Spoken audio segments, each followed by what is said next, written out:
Chinese authorities are further tightening control over the Tibetan people, now through tough passport procedures to restrict their travel abroad. Very few Tibetans are able to travel out of the country, and according to one source, no new passports have been issued to Tibetans for almost a year. To restrict the international travel of Tibetans, Chinese authorities are enforcing tough passport controls on Tibetans. Radio Free Asia reported this week that, except for very few Tibetans on official travel, others are finding it harder to obtain passport to travel out of China.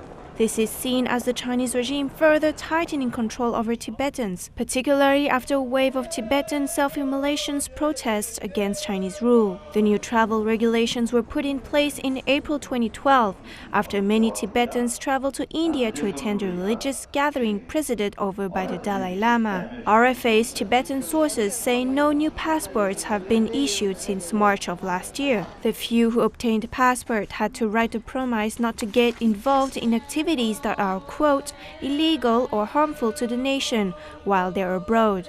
They also need to return passports quickly after their return and be subjected to interrogations by authorities.